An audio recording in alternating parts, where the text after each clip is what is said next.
एक चीज आपको समझना पड़ेगा, अगर आपको सुपर पावर बनना है, you have to become a big supplier of weapons. US की जो 50s में जो ओवरवेलमिंग डोमिनेंस रही, वो इसी बात से रही कि सेकेंड वर्ल्ड वॉर के दौरान उसकी डिफेंस इंडस्ट्री एक मार्वल की तरह, और लोगों को शायद समझ नहीं आता कि कितना बड़ा मार्वल है। आप बिलीव करोगे कि हर 2 दिन में यूएस उस समय 3 जहाज बना रहा था। और इसको लेजेंडरी कहा जाता है कि एक फोर्ड फैक्ट्री हुआ करती थी विलोरन मिशिगन में, वो हर घंटे एक बॉम्बर प्लेन बनाती थी। सुपर पावर्स वेपन्स बनाते हैं, फिर वो वेपन्स दूसरों को वो एक्सपोर्ट करते हैं। वो एक दूसरे से तो लड़ाई नहीं करते सुपर पावर्स, दूसरे देश लड़ते हैं, और दूसरे देशों की लड़ाई में उनके वेपन्स कैसा परफॉर्म कर रहे हैं उनसे वो सीखते हैं। और इस मामले में बिलीव इट और नॉट, इंडिया का बहुत बड़ा रोल है, इन द सेंस जब इंडिया पाकिस्तान। अमेरिकन टैंक्स और सोवियत टैंक्स उनके बीच लड़ाई हुई तो क्या होगा।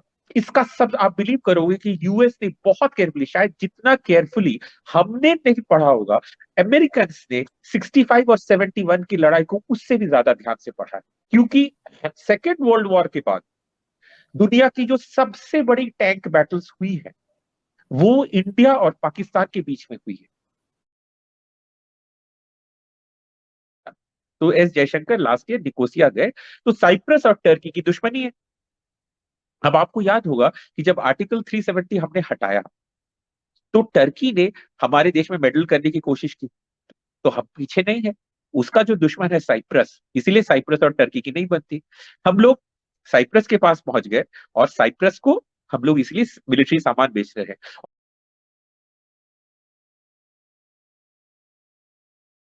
क्योंकि जो डिफेंस की जो चीजें होती है वो मोनोपोली होती है ना, सरकारें खरीदती हैं डिफेंस का सामान, आम आदमी तो नहीं खरीदता है। हर देश में एक चीज होती है जिसको कहा जाता है मिलिट्री इंडस्ट्रियल कॉम्प्लेक्स। वही जो कंपनियां हैं उनका वहां की सरकार के ऊपर बहुत कंट्रोल होता है। सबसे ज्यादा तो ये यूएस में है। और फिर यूएस की सरकार की पॉलिसी बन जाती है कि जिस तरह पुराने जमाने में जैसे एम्पायर्स हुआ करते थे, कि जो जो मेरे क्लाइंट स्टेट्स हैं सो कॉल्ड, उन देशों में मेरी ही कंपनियों का जो डिफेंस एक्सपोर्ट है उनकी मोनोपोली बनी रहे। और आप कह सकते हैं कि आर्म्स इंडस्ट्री जो है यही टू सम एक्सटेंट यही है डीप स्टेट।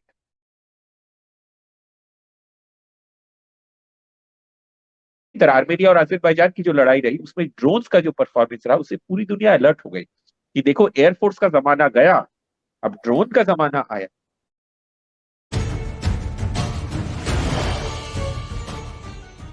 नमस्कार, सत श्री अकाल, वनक्कम। राम राम सा, आप सभी को ऑल्टरनेट मीडिया में फिर से स्वागत है। हमारे साथ फिर से जुड़े हुए हैं अभिषेक बैनर्जी। अभिषेक जब आते हैं तो अपने साथ एक पूरा रिसर्च्ड, जिसको बोलते हैं ना, क्रक्स कंक्लूजन निकाल कर लेकर आते हैं। और आज जो इनका है वो माइंड बॉगलिंग है। आप लोगों को सोचने पे मजबूर कर देगा कि मीडिया आखिर इन न्यूज को दिखा क्यों नहीं रही है। अभी रिसेंटली पार्लियामेंट में, संसद में मोदी जी ने कहा कि विपक्ष को 3 वरदान हासिल है। उसमें से तीनों वरदान पर अभिषेक ऑलरेडी काम कर चुके हैं। And over to you Abhishek, a very warm welcome on the show ji. Hi Gayatri, आप सभी के आपके लिसनर्स को फिर से आई एम हैप्पी टू कि वो फिर से मेरा मुझे सुनने आए हैं। तो आप सभी ने सुना होगा प्रधानमंत्री जी ने जो स्पीच दिया लोकसभा में नो कॉन्फिडेंस मोशन के रिप्लाई में। तो मुझे जो चीज बहुत अच्छी लगी वो ये है कि इट वाज उसमें पॉलिसी डिटेल्स को लेकर के, पॉलिसी जो अचीवमेंट्स है उसको हाईलाइट करने की बहुत कोशिश रही। क्योंकि now it is the time, क्योंकि दो टर्म्स पूरे ऑलमोस्ट हो चुके हैं, this is the time to highlight the actual achievements of the government. और इसमें जो ऑब्वियसली हम सभी जानते हैं that is an excellent orator, तो जब उन्होंने चीजों को बताया तो इतनी अच्छी तरह पैकेज करके बताया कि मैं खुद ही हैरान रह गया जब उन्होंने कहा कि ऑपोजिशन को एक सीक्रेट वरदान है कि वो जिसका भी बुरा चाहते हैं उसी का भला हो जाता है। और इसके एक्चुअली उन्होंने, और उसके उन्होंने 3 एग्जाम्पल दिए, एक्चुअली उन्होंने 4 एग्जाम्पल दिया।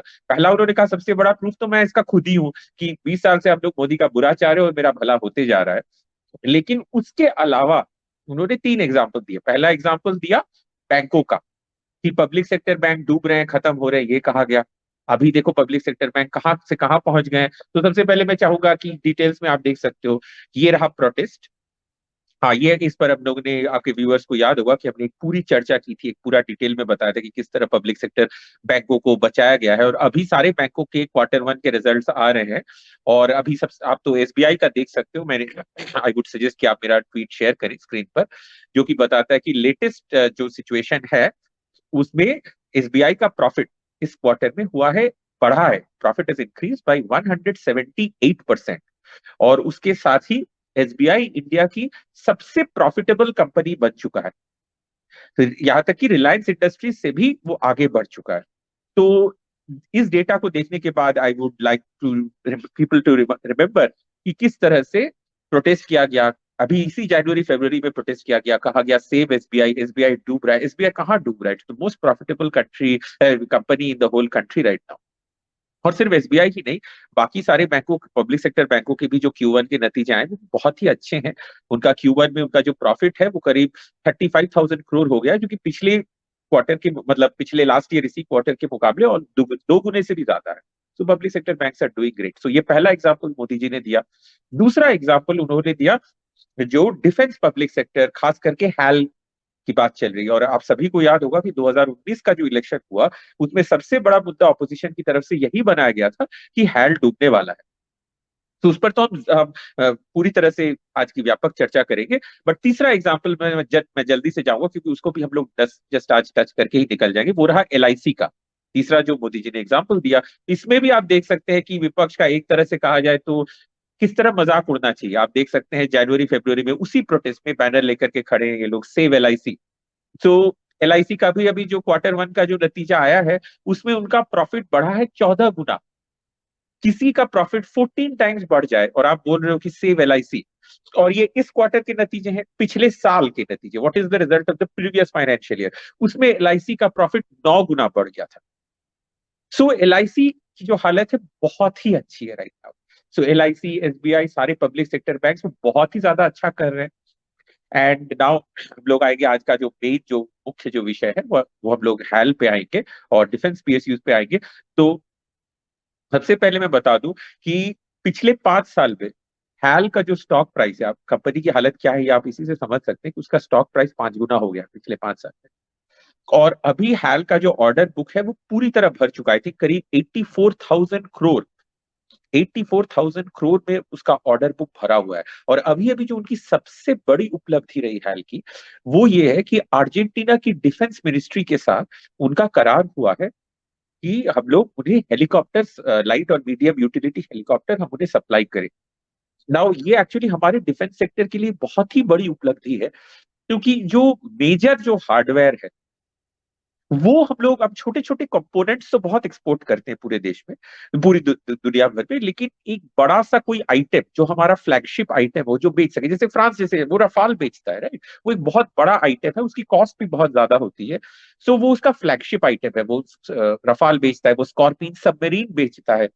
यूएस को तो आप छोड़ ही दीजिए, उसके तो बहुत सारे बड़े बड़े इक्विपमेंट्स है। लेकिन हमारे पास ऐसा कुछ था नहीं जो कोई बड़ा आइटम को जो हम एक्सपोर्ट कर सके। तो ये हमारे लिए पहला माना जा सकता है कि बहुत बड़ा एक्सपोर्ट ऑर्डर आ रहा है, वो कि अर्जेंटीना के साथ। नाउ सबसे पहले सवाल आपको शायद ये आपके दिमाग में आएगा कि अर्जेंटीना ही क्यों, राइट? तो इस बात को मैं अभी थोड़ी देर सीक्रेट रखेंगे और हम लोग बताएंगे कि अर्जेंटीना क्यों। क्योंकि हम लोग को देशों के नाम पूछे जाते हैं तो अर्जेंटीना बहुत बाद में आता है राइट, हम लोग सोचते नहीं ज्यादा अर्जेंटीना के बारे में। लेकिन फिर आपको पता चलेगा कि अर्जेंटीना के साथ ये डील फाइनल करने के लिए ये फॉरेन पॉलिसी का कितना बड़ा मास्टर स्ट्रोक है, ये हम आपको बताएंगे पूरे हिस्ट्री के, वर्ल्ड हिस्ट्री के परस्पेक्टिव से, और किस तरह इंडिया अपने फॉरेन पॉलिसी को यूज कर रहा है। तो इन चीजों को मैं कहूंगा कि अभी के लिए सीक्रेट रख दीजिए आप गायत्री जी, हम लोग बाद में आएंगे, इस पर बाद में बात करेंगे। तो अभी के लिए हम लोग बात करते हैं हमारे डिफेंस एक्सपोर्ट्स के बारे में। सो जैसा कि मैंने कहा, डिफेंस एक्सपोर्ट्स में आपको जो सबसे बड़ा जो नंबर है जो आपको देखना यह है कि पिछला जो फिस्कल था उसमें हमारा डिफेंस एक्सपोर्ट 16,000 करोड़ तक पहुंच गया। अब आप कह सकते हैं ये ज्यादा है या कम है, कितना ज्यादा है? तो उसके लिए you can look at the previous article, the same article from business today, जो कि बताता है ये इतना ज्यादा क्यों है। एक्चुअली पिछले 10 साल में, 10 साल पहले हमारा डिफेंस एक्सपोर्ट था सिर्फ 686 करोड़ रुपए, 686 करोड़ रुपए, जो कि अभी बढ़ करके 16,000 करोड़ रुपए हो गया है। मतलब कि पिछले 10 साल में 23 गुना बढ़ चुका है। अब आप समझ सकते हैं कि कितनी बड़ी अचीवमेंट है कि कोई चीज 23 गुना बढ़ जाए 10 साल में। सो पहली बार, और ये जो डिफेंस एक्सपोर्ट्स का जो मार्केट है ये एक्चुअली बहुत ही लुक्रेटिव है, इसमें बहुत ही हाई प्रॉफिट होता है। और इस मार्केट में अभी तक हम लोग बहुत मार्जिनल प्लेयर्स थे, और अभी भी मतलब अभी भी बहुत ही छोटे प्लेयर्स हैं। लेकिन फाइनली हम लोग इस मार्केट में घुस रहे हैं। और आप एक चीज नोटिस कर सकते हैं, 23% ग्रोथ का जो आंकड़ा है वो देखकर ही आप समझ सकते हैं कि जो घुस गया इस मार्केट में उसको कितना मुनाफा होता है, कितना स्कोप होता है इस मार्केट में। इसमें यूएसए जो होता है वो ऑब्वियसली वो वर्ल्ड लीडर है, दुनिया के करीब 40 से 50%, तो लगभग आधा डिफेंस एक्सपोर्ट सिर्फ और सिर्फ अकेले यूएस ही करता है। दूसरा जो पोजीशन है, आपको लग सकता है कि शायद वो रशिया का होगा, और कुछ हद तक है भी, लेकिन रशिया और फ्रांस में बहुत क्लोज कॉन्टेस्ट चलता है सेकेंड पोजीशन के लिए। तो इसीलिए इसी से आप समझ सकते हैं कि अब हम समझते हैं कि रशिया बहुत पावरफुल है, लेकिन फ्रांस के पास जो है बहुत हाई टेक्नोलॉजी है। इसी से आप समझ सकते हैं कि टेक्नोलॉजी की कितनी वैल्यू होती है, क्योंकि जो फ्रेंच जो मटेरियल होता है उसकी टेक्नोलॉजी इतनी स्ट्रांग है, फ्रांस का टेक्नोलॉजिकल बेस इतना स्ट्रांग है कि वो रशिया जैसे देश को एकदम बराबरी की टक्कर दे रहा है। इनफैक्ट आई थिंक फ्रांस अब रशिया से आगे भी बढ़ चुका है। तो आप समझ सकते हैं कि एक छोटा देश जो कि सुपर पावर नहीं है, वो सिर्फ टेक्नोलॉजी के बलबूते पर कितना आगे जा सकता है। अब एक चीज जो आपको सरप्राइज करेगी, तो डिफेंस मार्केट जो है ये दुनिया की बाकी चीजों के मार्केट से एकदम अलग है, आपको समझना है। और इसी में आप देख सकते हैं कि इवन चाइना जो है, चाइना भी बहुत पीछे है। चाइना के पास भी दुनिया के डिफेंस मार्केट का सिर्फ 4-5% है, क्योंकि डिफेंस मार्केट में घुसना कहीं भी आसान नहीं है, क्योंकि ये बाकी सारी चीजों से एकदम अलग है। क्योंकि सबसे पहले आपको समझना पड़ेगा कि डिफेंस की खरीद करता कौन है, आम आदमी तो नहीं खरीदता। आप अगर खिलौने बनाने का करें, जैसे चाइना ने पूरी दुनिया के टॉय मार्केट को कैप्चर करके रखा है, वो डिफेंस एक्सपोर्ट को क्यों नहीं कैप्चर कर पा रहा है? क्योंकि जो डिफेंस की जो चीजें होती है वो मोनोपोली होती है ना, सरकारें खरीदती हैं डिफेंस का सामान, आम आदमी तो नहीं खरीदता। तो क्योंकि सरकारें डिफेंस का सामान खरीदती हैं, हर देश में एक चीज होती है जिसको कहा जाता है मिलिट्री इंडस्ट्रियल कॉम्प्लेक्स। जो बड़े बड़े जो ताकतें हैं दुनिया की, सब हर देश में कोई बड़ी कंपनियां होती हैं जो कि डिफेंस का सामान बनाती हैं, और वही जो कंपनियां हैं उनका वहां की सरकार के ऊपर बहुत कंट्रोल होता है। सबसे ज्यादा तो ये यूएस में है, जहां पर यूएस के जो डिफेंस कॉन्ट्रैक्टर्स हैं वो लगभग यूएस की सरकार को चलाते हैं। और फिर यूएस की सरकार की पॉलिसी बन जाती है कि जिस तरह पुराने जमाने में जैसे एम्पायर्स हुआ करते थे, कि जो जो मेरे क्लाइंट स्टेट्स हैं सो कॉल्ड, उन देशों में मेरी ही कंपनियों का जो डिफेंस एक्सपोर्ट है उनकी मोनोपोली बनी रहे। तो इन मोनोपोलीज को तोड़ना आसान नहीं होता। हाँ, और आप कह सकते हैं कि आर्म्स इंडस्ट्री जो है यही टू सम एक्सटेंट यही है डीप स्टेट। डीप स्टेट यही है। तो और इस पर बहुत सारे रेस्ट्रिक्शंस होते हैं। तो जैसे आप देख सकते हैं यूएस में जैसे इंडस्ट्रीज को बहुत नुकसान हुआ जब ग्लोबलाइजेशन आया, क्योंकि बहुत सारा जो सामान था उसको आप सस्ते से कहीं और बना सकते हैं, आप चाइना में बना सकते हैं, थाईलैंड में बना सकते हैं, वियतनाम में बना सकते हैं। लेकिन क्योंकि डिफेंस इंडस्ट्री एक तरह से क्रिटिकल माना जाता है, डिफेंस एक्सपोर्ट्स पर, डिफेंस की जो टेक्नोलॉजी है उसको एक्सपोर्ट करने पर एसेंशियली बहुत सारी सरकारी कंट्रोल्स होती है। तो जो यूएस के जो बड़े बड़े फाइटर जेट्स बन रहे हैं, आप खिलौना चाइना में बनवा सकते हैं, लेकिन यूएस अपना फाइटर जेट क्या आपको चाइना में बनाने देगा? बिल्कुल नहीं देगा। तो इसीलिए क्या होता है, ये एक्सपोर्ट कंट्रोल रेगुलेशंस बनी रहती है, और इससे जो डोमेस्टिक डिफेंस कंपनियां हैं यूएस की, वो बहुत पावरफुल है, और इतनी पावरफुल है कि वहां के पॉलिटिशियंस को वो इन्फ्लुएंस करती है। और इसीलिए यूएस की सरकार की जो फॉरेन पॉलिसी रहती है वो इसी पर रहती है कि सारे देश मुझसे मोनोपोली बायर्स बने, मेरे ही देश का सामान खरीदे। इसीलिए ये जो मार्केट है ये कुछ बड़े बड़े प्लेयर्स ने पूरी तरह पकड़ के रखा है, और यहाँ तक कि चाइना भी इस मार्केट में घुस नहीं पाया है।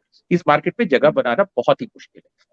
जी, कितना अभिषेक मुश्किल है? एक इंटरेस्टिंग क्वेश्चन मुझे दिमाग में आया और जो आपने आर्टिकल में मेंशन भी किया है, हर कंट्री एक पर्टिकुलर एरिया में स्पेशलाइज्ड है। जैसे अभी आपने कहा फ्रांस का टेक्नोलॉजी से है, वैसे ही इज़राइल का अपना एक पर्टिकुलर डोमेन है, जिसको बहुत स्ट्रांगली गार्ड करता है। जी। एग्जैक्टली आप पूछ सकते हैं इसराइल का कौन सा डोमेन है। इसराइल जो है वो स्पाई इक्विपमेंट में, ड्रोन बनाने में, इन चीजों में बहुत स्पेशलाइज करती है। क्योंकि इवन इसराइल के लिए आसान नहीं है कि वो किसी और देश को फाइटर जेट्स या टैंक्स वगैरह बेचने लगे। I think in fact I don't think Israel tanks वगैरह बनाता भी है, mostly they probably import from the उनके यूएस। बेसिकली स्पाई ड्रोन्स और इस हाँ, तरीके की जो related kind of a thing उसमें बहुत स्पेशलाइज कर। What about Russia? रशिया का क्या है स्पेशलाइज्ड डोमेन अगर मैं बोलूँगी? सबमरीन्स? लेकिन रशिया तो टू सम एक्सटेंट जैसे यूएस का जैसे जनरल है, वो प्लेन भी बनाती है, टैंक भी बनाती है। एक समय रशिया सुपर पावर हुआ करता था, राइट? तो वो सारे देशों को भेजता था। एक समय रशिया से हम लोग मिग विमान से लेकर के हर चीज भेजते थे। मिग 21 जो प्लेन है वो एक्चुअली दुनिया का सबसे ज्यादा हाईएस्ट सेलिंग डिफेंस प्लेन है। वो जितना बिका है मिग 21, इतना कोई भी प्लेन नहीं बिका, क्योंकि वो it was cheap, it was reliable. आज शायद MiG is a very it's very much considered backdated, लेकिन जिस जमाने में मिग बनाया गया था उस समय it was one of the best planes. In fact Israel ने भी मिग्स को भी मिग्स का बहुत ये effect, I could be getting this wrong, I think the Arab states got the MiGs. So हाँ, ये हमसे गलती हाँ। हो सकती है इनफैक्ट। बट ये मैं बताना जरूर चाहूंगा कि 65 की वॉर में हमारा बहुत हद तक हम जीते थे, but it was a very difficult war for us, क्योंकि हम लोग उस समय पुराना ब्रिटिश इक्विपमेंट यूज कर रहे थे। 65 की वॉर और 71 की वॉर में एक बहुत बड़ा डिफरेंस ये हो जाता है कि भारत का असली आर्म सप्लायर कौन है। 65 में हमारा सबसे बड़ा आर्म सप्लायर था ब्रिटेन, जबकि 71 की वॉर आते आते हमारा सबसे बड़ा सप्लायर बन गया सोवियत यूनियन। तो इसीलिए सोवियत यूनियन के वेपन्स के साथ 71 की वॉर में हमारा बहुत डिसाइसिव एडवांटेज रहा, और इसीलिए 71 की वॉर अपनी इतनी बड़े मार्जिन से सेटिस्फाइंग तरीके से सरेंडर करा करके हम लोग जीते थे, क्योंकि हम लोगों ने सप्लायर बदल करके ब्रिटेन से अपने यूएसएसआर पे स्विच कर दिया था तब तक। तो उस समय Russia was a super power, तो उसका एक बहुत बड़ा पुराना उसके सारे कॉन्टैक्ट्स हैं दुनिया भर में। तो उसी तरह यूएस भी एक सुपर पावर है, उसकी भी पूरी दुनिया भर में वो कॉन्टैक्ट्स है, वो अपना सामान हर जगह बेच सकता है। फ्रांस ने अमेजिंगली अपनी जगह बना के रखी है through very high tech exports, क्योंकि न्यूक्लियर एक्सपोर्ट्स में, स्पेस की चीजों में, इन सब चीजों में France has done an extraordinary job कि उसने अपनी जगह बना के रखी है। अब चाइना इसमें घुसने की कोशिश कर रहा है, इसराइल ने अपना छोटा सा नीश बना लिया है। बट बॉटम लाइन इज, तो आप समझ सकते हैं कि डिफेंस के मामले में घुसना बहुत मुश्किल है। और इसी में सवाल है कि अर्जेंटीना, तो अर्जेंटीना आया कहां से? हैल ने इतनी मुश्किल से ये डील अर्जेंटीना में खोजी कैसे? तो इसके लिए तो आपको फॉरेन पॉलिसी समझनी पड़ेगी। सो आई वुड सजेस्ट कि आप ये मैप देखिए, ये है अर्जेंटीना का मैप। आप जानते हैं वो साउथ अमेरिका का देश है। तो अर्जेंटीना की कोस्ट से आप छोटे छोटे दो आइलैंड्स पर आपकी नजर जाएगी, इनको कहा जाता है फॉकलैंड आइलैंड्स। ये ब्रिटिश टेरिटरी है, लेकिन इसको अर्जेंटीनियंस कहते हैं इसलास मालविनास, मालविनास आइलैंड्स। तो अर्जेंटीनियंस इसको मालविनास कहते हैं और अंग्रेज इसको फॉकलैंड्स कहते हैं। और अर्जेंटीना का कहना यह है कि ये आइलैंड्स हमारी टेरिटरी में आते हैं, जबकि ब्रिटेन कहती है कि ये हमारी ब्रिटिश टेरिटरी। और ये कोई छोटी मोटी लड़ाई नहीं रही, जिसको लेकर के 1982 में बहुत जबरदस्त और बहुत ही बिटर लड़ाई हुई थी, एकदम खुली वॉर हुई थी अर्जेंटीना और ब्रिटेन के बीच में। और that was known as the Falklands war, और अर्जेंटीनियन से पूछे तो वो मालविनास वॉर कहेंगे। तो ये, और जब ये लड़ाई रही, और सो ब्रिटेन ने यहाँ तक कि अपना एयरक्राफ्ट कैरियर भी भेज दिया। मतलब I don't know if second world war के बाद इतनी बड़ी लड़ाई ब्रिटेन ने कभी लड़ी है कि नहीं। तो 82 में उसने लड़ाई लड़ी अर्जेंटीना के साथ, और उसी की जो बिटरनेस है वो आज तक बनी हुई है। इसकी वजह से अर्जेंटीना का एक स्पेशल सिचुएशन है कि वो वेस्ट के किसी भी देश से, वो दरअसल वो, इसका मतलब है कि वो ब्रिटेन से कुछ नहीं खरीद सकता। बट ब्रिटेन से नहीं खरीद सकता तो फिर बाकी दुनिया से खरीद ले। लेकिन यहीं पर इंपॉर्टेंस होती है सप्लाई चेन। ब्रिटेन से वो खरीद नहीं सकता, मतलब ब्रिटेन से वो एक स्क्रू भी नहीं खरीद सकता। तो दुनिया में आप कोई भी डिफेंस का सामान कहीं भी उठा लीजिए, उसमें आपको ब्रिटेन से बना हुआ एक स्क्रू, एक नट, एक बोल्ट अगर इतना सा भी मिल जाता है तो वो आइटम सेक्शन में आ जाता है। तो आप समझ सकते हैं कि ब्रिटेन, जो कि दुनिया के टॉप डिफेंस सप्लायर्स में है ही नहीं, लेकिन सिर्फ ब्रिटेन से झगड़ा होने की वजह से आपके ऑप्शंस कितने लिमिटेड हो गए। इसीलिए मैंने कहा कि डिफेंस मार्केट जो है ये पूरी तरह एक माफिया की तरह चल रहा है। ब्रिटेन से आपका झगड़ा हो गया मतलब आप दुनिया में लगभग कहीं से कुछ भी नहीं खरीद सकते, क्योंकि आप कुछ भी उठा लीजिए। पूरा आप बोल सकते हैं कि मैं तो टैंक तो मैं अमेरिका से खरीद रहा हूँ, हो सकता है, लेकिन अमेरिकी जो टैंक होगा ना, अगर आप ध्यान से देखोगे तो उसमें एक नट, एक बोल्ट, एक छोटा सा पिवट, कोई छोटा सा स्क्रू कहीं ना कहीं मिल ही जाएगा जो ब्रिटेन में बना हुआ है, और उस एक स्क्रू की वजह से वो पूरा टैंक आपके हाथ से निकल जाएगा। तो आप कुछ भी नहीं खरीद सकते। तो यहीं पर हैल ने इंडिया के लिए मौका खोजा, क्योंकि अर्जेंटीना इतनी बुरी तरह सेक्लूडेड हो चुका है। और मैं आपको ये भी बता दूं कि इतना भी आसान नहीं है, यहां तक कि भारत के लिए भी नहीं आसान। हम भी उन्हें जो सामान बेच रहे हैं, हम उन्हें जो हेलीकॉप्टर और प्लेन बेच रहे हैं, वो तो हमारे बनाए हुए हैं, लेकिन उसमें भी ना एक सीट है, एक इजेक्शन सीट है जो कि ब्रिटेन में बनी हुई है। तो आप समझ सकते हैं कि छोटे छोटे पीसेस। तो हैल ने क्या डिसाइड किया, हैल ने कहा कि कोई बात नहीं, हम आपके लिए स्पेशली अलग से बनाएंगे इंडिया में मैन्युफैक्चर। तो आप समझ सकते हैं कि मैंने इसको माफिया क्यों कहा। ब्रिटेन से आपका झगड़ा हो गया मतलब पूरी दुनिया से आप कट ऑफ हो गए, क्योंकि आप ध्यान से, क्योंकि यही तो होता है ना ग्लोबलाइजेशन। आप अपनी टेबल पर रखा हुआ एक पेन भी उठाएंगे, उसमें भी आप ध्यान से देखोगे, अगर आप चेक करोगे हर सामान कहाँ से आया है, उस पेन के सारे कंपोनेंट्स कहाँ कहाँ से आए हैं, तो आपको आराम से 20 से 35 देश मिल जाएंगे आपको, जिनका कंट्रीब्यूशन रहा है एक छोटा सा पेन बनाने में। तो उसी तरह बिकॉज ऑफ ग्लोबलाइजेशन कहीं ना कहीं आपको कुछ ना कुछ मिल जाएगा जो कि ब्रिटेन में बना हुआ, और उसकी वजह से वो पूरा आइटम ही आपकी लिस्ट से गायब हो जाता है।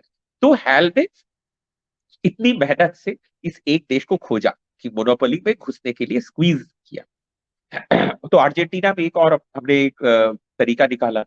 अब मैं चाहूंगा कि और हम लोग कहाँ खोज सकते हैं। खोजना मुश्किल है, लेकिन फॉरेन पॉलिसी का यही तो काम है, मुश्किल से तरीके खोज रहे हैं। तो अभी इसके हमने, मैं चाहूंगा कि आप शेयर करें इंडियन एक्सप्रेस से कि पिछले साल हमारे जो फॉरेन मिनिस्टर हैं एस जयशंकर, वो एक और छोटे से देश पे विजिट पे गए थे जो इसका नाम है साइप्रस।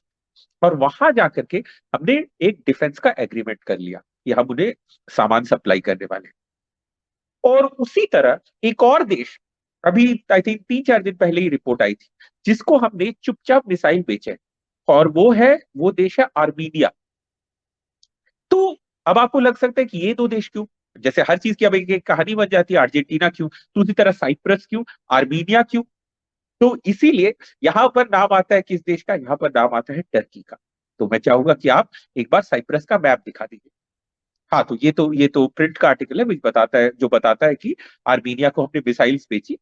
तो यहाँ पर अभी नाम आएगा टर्की का। और तो आप टर्की और साइप्रस का मैप एक बार शेयर करें, मैं चाहूंगा।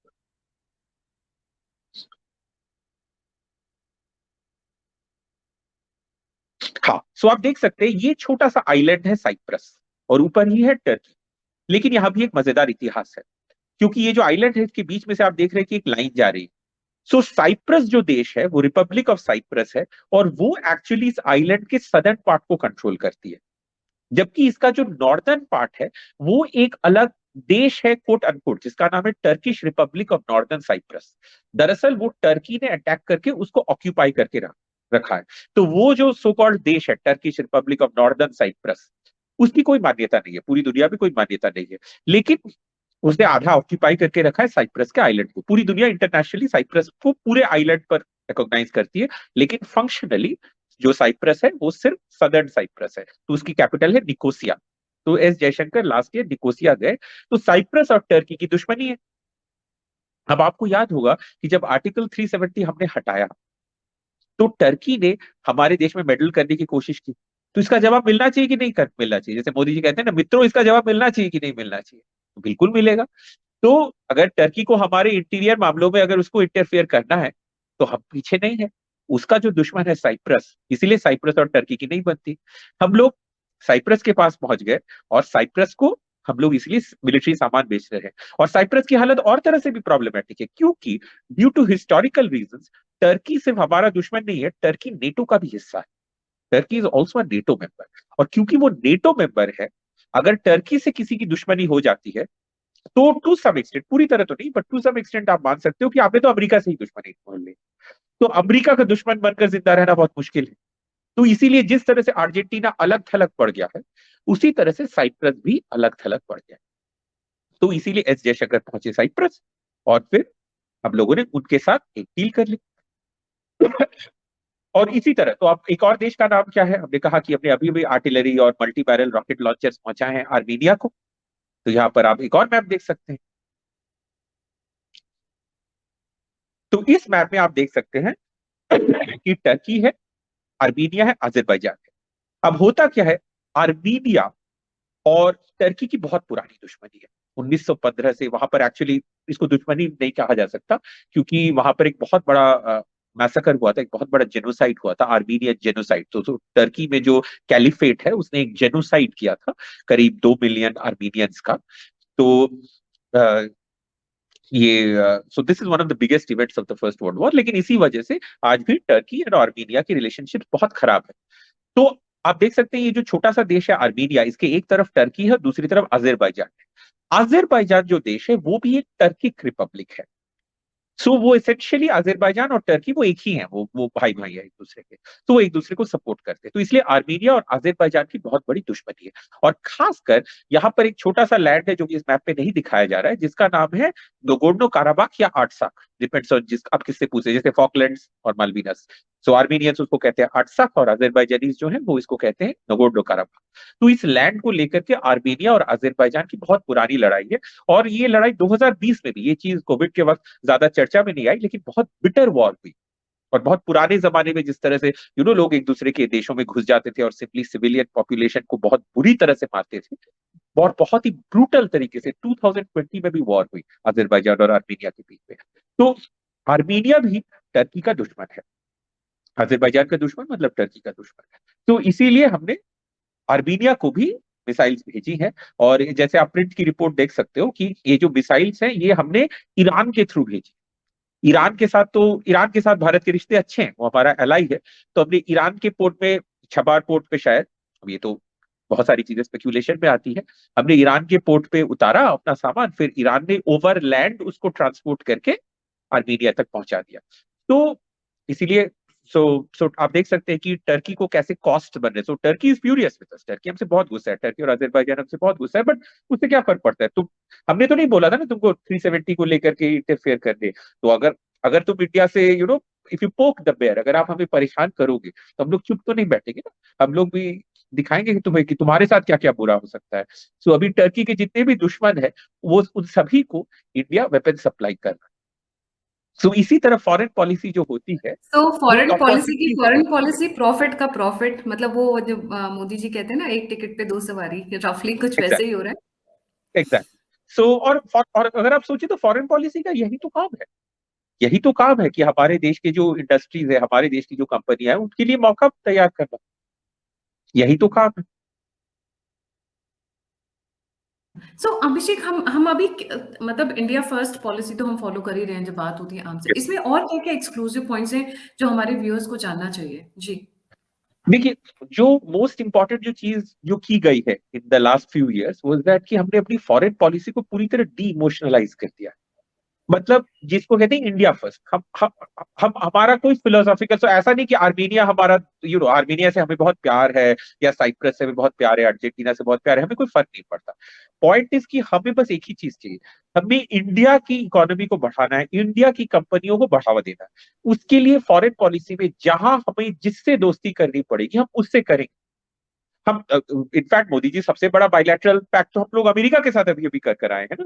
हम लोग अभी अभी वो यूएस में थे, सो जी के साथ मिल करके हैल मोस्ट प्रोबेबली अब इंजन बनाने लगा है। और ये डील इतनी अच्छी, इतनी फेवरेबल है हैल के लिए, और इससे अभी इतनी अच्छी टेक्नोलॉजी मिल रही है कि यूएस का डिफेंस मिलिट्री इंडस्ट्रियल कॉम्प्लेक्स गुस्सा हो गया है। सो आप वहां की कौन सी मैगजीन, या तो फॉरेन अफेयर्स या फिर फॉरेन पॉलिसी, दोनों ही, तो उसमें आर्टिकल आया है कि ये जो पॉलिसी, ये जो जो डील कर रहा है, ये शॉर्ट टर्म में यूएस के लिए अच्छा है, लेकिन लॉन्ग टर्म में बुरा है, क्योंकि इससे भारत की डिपेंडेंस कम हो जाएगी। मतलब तो साफ साफ ही कह दिया ना, तो ओपनली ही कह दिया कि इससे, कि ये जो डील है वो हमने जो स्ट्राइक की है, क्योंकि, और अमेरिका ने हमें इतनी अच्छी डील क्यों दी, क्योंकि अमेरिका हमारे साथ दोस्ती करना चाहता है। तो उसका एडवांटेज उठाकर हम भी तो उससे कुछ लेंगे ना। तो हम उससे कह रहे हैं कि ठीक है, हाँ, आप हमारे साथ एक इतना फेवरेबल कॉन्ट्रैक्ट साइन कीजिए, जो कि शायद अमेरिका, ब्रिटेन के साथ, ऑस्ट्रेलिया के साथ, अपने जो पुराने सबसे ट्रेडिशनल एलाइज है, कनाडा के साथ, उनको भी ऐसी डील नहीं मिलती जैसी डील अभी इंडिया को मिली है, खासकर हैल को मिली है। इसीलिए हैल का स्टॉक भी इतनी इतनी ग्रोइंग लाइक गैंगबस्टर्स।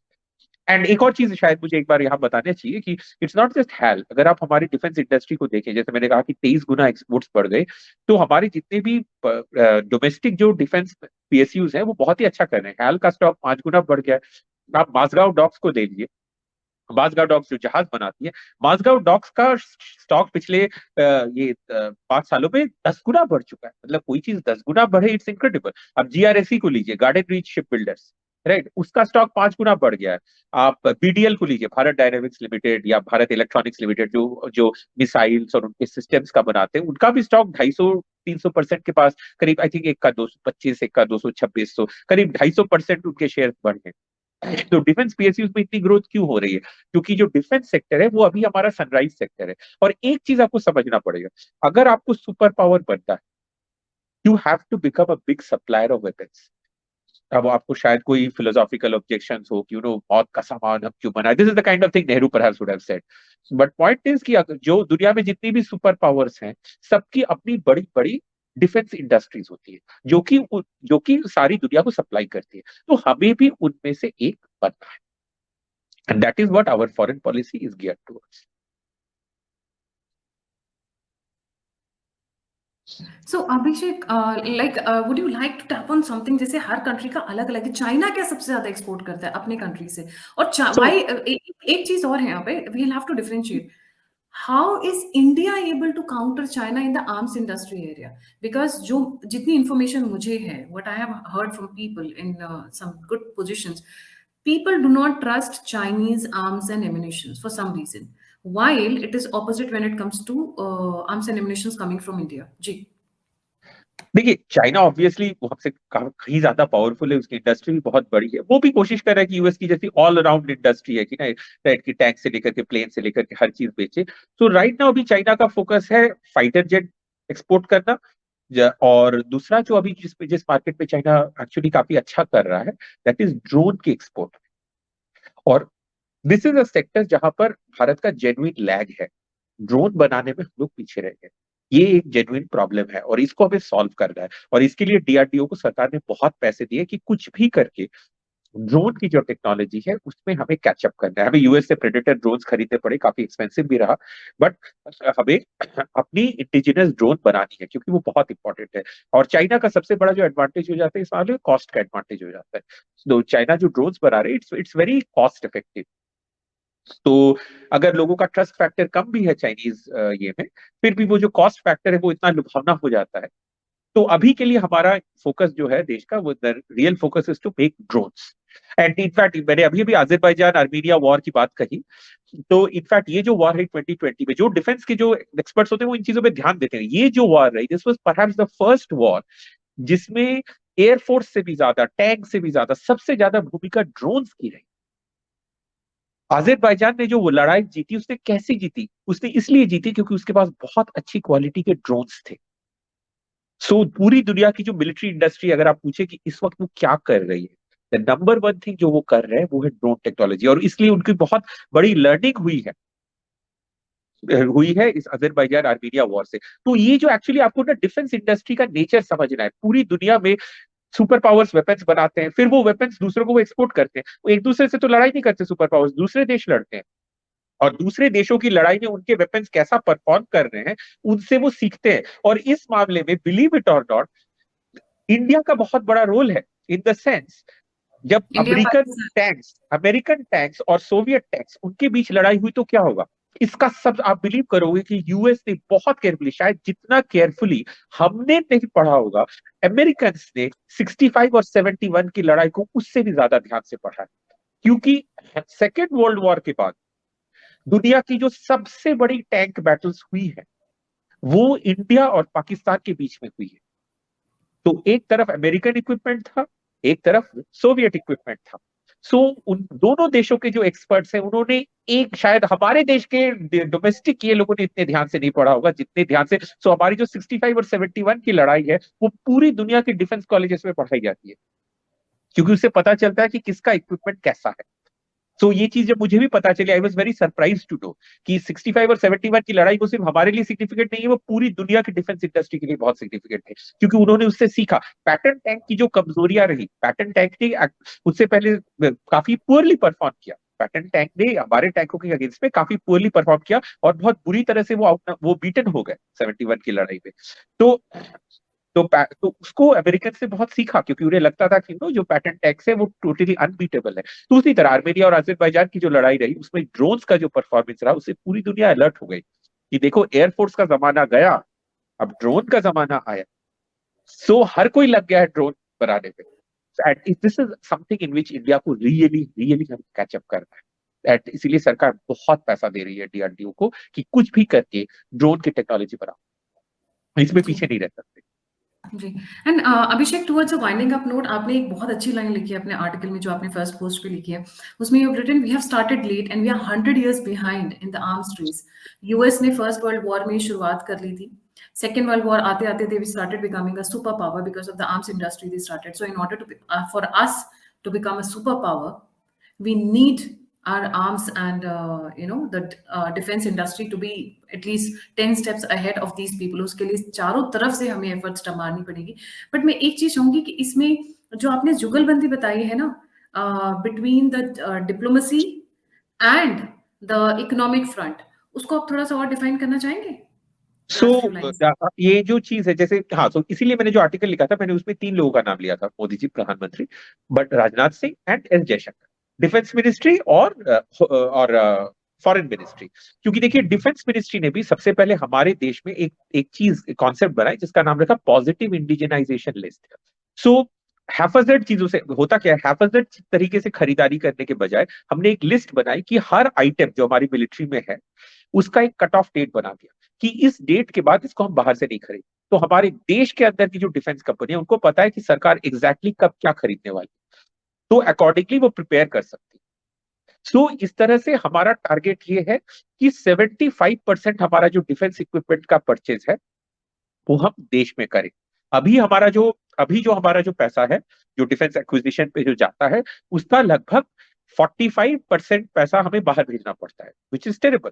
इसको कम करके हम 20 से नीचे लाने की कोशिश करना चाहते हैं। और कभी कभी कुछ ही सालों में जब हमें रफाल वगैरह खरीदना पड़ा तब तो 50% तक पहुंच गया। सो ये पूरी तरह ये पैसा वेस्ट हो रहा है, तो इसको हमें इंडिजिनाइज करना है। तो अब हमारे देश के अंदर की कंपनियों को हम बिल्डअप कर रहे हैं और साथ ही साथ उनको ये भी अपॉर्चुनिटी दे रहे हैं कि वो बाहर भी एक्सपोर्ट करें, और ये काम फॉरेन मिनिस्ट्री का है।